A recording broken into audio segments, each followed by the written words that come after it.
नमस्कार दोस्तों, कैसे हो आप सब। स्वागत है आप सबका एक नए वीडियो में। और आज हम लोग बात करने जा रहे हैं एक हॉरर जॉनरा की बुक के बारे में जिसका नाम है house of screams by Andleeb Wajid. और जहाँ तक बात करते हैं बुक के बारे में, तो बुक की जो क्वालिटी है ये मेरे को बिकॉज मैं इसको केजी वाले स्टॉक में मिली थी ये मुझे, जिसकी एमआरपी मुझे बहुत सही मिल गई थी उस टाइम पे। और लेकिन इसके ऊपर एमआरपी मेंशन है 250 अराउंड। बुक की अगर अपन बात करते हैं तो कॉस्ट वर्ती ये अराउंड 150-180 है, बिकॉज उससे अगर आप ऊपर जाने लगते हो तो आपको निधि उपाध्याय की जो दैट नाइट जैसी बुक्स हैं वो मिलने लग जाती है, ब्लाइंड स्पॉट भी उसमें आने लग जाती है कहीं ना कहीं, पॉल हॉकिंस जैसी, तो वो है। लेकिन ये बुक अपने आप में काफ़ी सही है और इसकी जो राइटिंग स्टाइल है वो बहुत सही है, सूथिंग है। पेज नंबर्स की अगर अपन इसके अंदर बात करते हैं तो अराउंड 240 समथिंग पेजेस के अंदर पूरी बुक खत्म हो जाती है। थोड़ी सी अगर बात करते हैं बुक के प्लॉट के बारे में, तो बुक का प्लॉट काफ़ी सही है। इसके अंदर क्या होता है, एक ये जो बच्चा है ये एक्चुअली मैंने बुक इसलिए ली थी, इसकी थोड़ी सी कंडीशन ख़राब थी, बट स्टिल मैंने इसको परचेस किया था बिकॉज एक नेटफ्लिक्स पे मूवी मैंने देखी थी, ELI करके एक मूवी देखी थी जिसके अंदर एक बच्चा होता है, वो सेम कुछ इसकी तरह ही साउंड कर रहा था और उसका कुछ जो मूवी पोस्टर है वो भी ऐसा दिख रहा था। मुझे को लगा शायद हो सकता है वो मूवी मुझे बहुत सही लगी थी, तो ऐसा कुछ हॉन्टेड और एग्जॉर्सिज्म वाली कोई चीज़ें मेरे को इसमें देखने को मिलेगी। लेकिन इसके अंदर वो चीज़ों से थोड़ी अलग चीज़ों से देखने के लिए मिली। बुक का प्लॉट बहुत ही सिंपल सोबर सा है लेकिन थोड़ा सा थ्रिलिंग है। और जो बुक के अंदर बात मुझे थोड़ी सी अजीब लगी, लाइक जो मुझे सेटिस्फाई नहीं कर पाई वो चीज़ इसकी एंडिंग थी।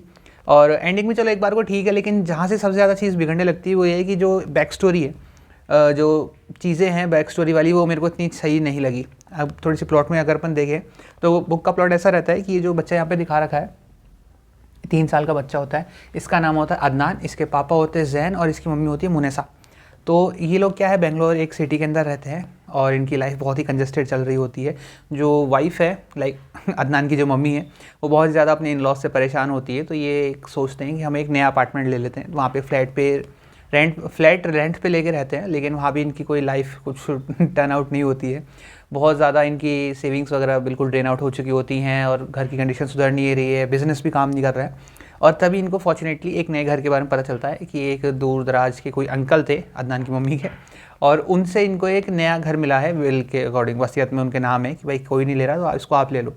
तो एज अ लेडीज़ फेनोमिना नई चीज़ मिल के बहुत ज़्यादा खुश होते हैं। लाइक हाउस बहुत ही ज़्यादा पुराना होता है, ब्रिटिश एरा टाइप्स का बहुत पुराना घर होता है, लेकिन इसको विक्टोरियन स्टाइल में बना होता है। तो उसको देख के बड़ी खुशी होती है कि यार ये बंगलो मेरे को मिल गया बेंगलोर की इतनी रिच जगह के आसपास। तो ये लोग उसके अंदर नए घर में शिफ्ट होते हैं अपने पुराने घर से, और जैसे ये लोग शिफ्ट होते हैं तो वहाँ पर इनके साथ कुछ अनफॉर्चुनेट इवेंट्स घटित होने स्टार्ट हो जाते हैं। लाइक इसको कोई शेडो दिखती है और एक वॉल के पास इसको एक डार्क इमेज से दिखने लगती है, और इसको ही नहीं, इवन इनफैक्ट जो इनका 3 साल का बच्चा अदनान, उसको भी वो चीज़ें दिखने लगती है, हॉन्ट करने लगती हैं वो चीज़ें।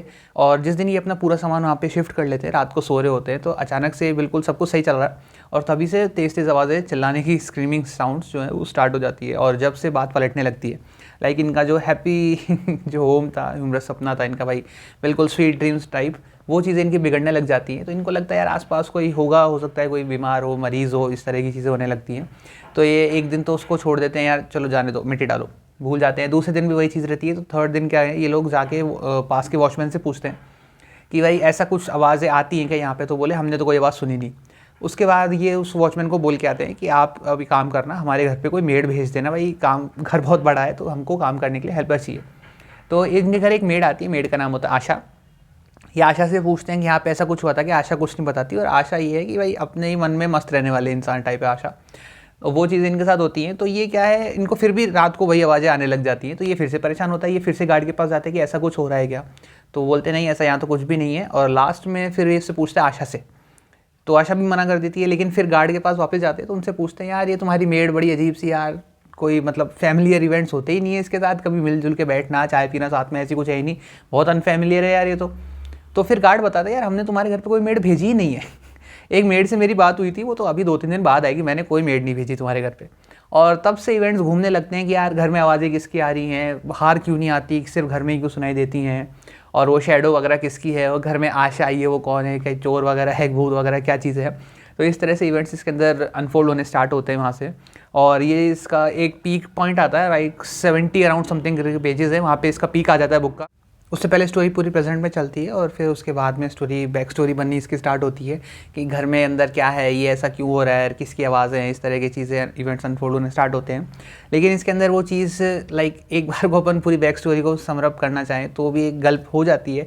लेकिन चीज़ जो है कि लाइक नेगेटिविटी वाले जो इशूज़ इन्होंने बता रखे हैं ना, लाइक इन्होंने जो घोस्ट टाइप सीक्वेंसेस बीच बीच में बिल्डअप कर रखे हैं, वो मेरे को इतने सही नहीं लगे। लाइक इतनी भी कोई नेगेटिव वजह से चीज़ें नहीं होती। हाँ, थोड़ा बहुत होता है कि भाई वो नेगेटिविटी लाइक हॉरर, अगर आप सुपरनेचुरल चीज़ें डालना चाहते हो तो उसका एक ना बैक स्टोरी रहता है। लाइक आप मूवीज़ वगैरह में देखते हो बैक स्टोरी क्या है, भाई किसी की अनफॉर्चुनेट डेथ्स हो गई या फिर अगर वहाँ पे कोई रिचुअल्स थे जो वो थे भाई अनसेक्रेड रिचुअल्स वहाँ पे परफॉर्म किए जा रहे थे, या फिर हो सकता है वो कोई पुराना हॉस्पिटल रहा हो जहाँ पे कोई एक्सपेरिमेंट्स किए जाते हो, या फिर हो सकता है मे बी वो मॉर्चरी रही हो या फिर कब्रिस्तान टाइप, इस तरह की चीज़ें रहती हैं।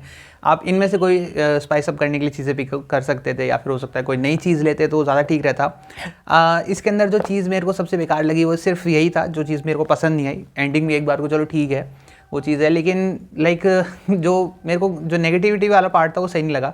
इसके अंदर ये बता रहा है कि घर के साथ कुछ चीज़ें गलत थी, कुछ ख़राब था, लेकिन वो घर के साथ क्यों हुई उसके बारे में कोई स्पेसिफिक रीज़न नहीं दे रखा है।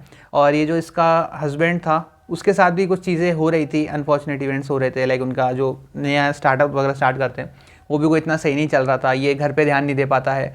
तो वो चीज़ें मेरे को लगा नहीं लाइक कहीं पे फिट बैठ रही हैं, पूरी पिक्चर वगैरह पर एक साथ रखते तो कहीं चीज़ से बैठी नहीं। ओवरऑल बुक काफ़ी सही थी, प्राइस को जस्टिफाई करती है बुक, और अगर 150 तक रहे तो ही ठीक है, उससे ज़्यादा मेरे को लगता नहीं कि प्राइस वर्थ इट है इस बुक की। राइटिंग वगैरह सही है, अगर आप चाहो आपको कुछ बेटर डील्स में मिल रहे हो या फिर हो सकता है कुछ स्टोर्स पे केजी वगैरह में अवेलेबल हो तो आप इसको एक बार ट्राई कर सकते हो। और इंडियन ऑथर्स को भी थोड़ा सा अगर एक स्टेज मिलता है तो काफ़ी अच्छा हो सकता है। इसके अंदर सिर्फ बैक स्टोरी वाली चीज़ें मेरे को पसंद नहीं लगी, बाकी मेरे को ओवरऑल सही थी। और बैक स्टोरी सिर्फ पर्टिकुलरली जो घर की थी वो सही नहीं लगी, बाकी मेरे को ओवरऑल पूरी जो बुक थी वो काफ़ी सही लगी और एंटरटेनिंग थी।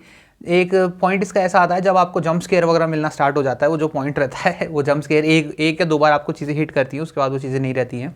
तो जंप स्केयर्स अगर थोड़े और होते तो हॉरर के अंदर कुछ और मज़े आते।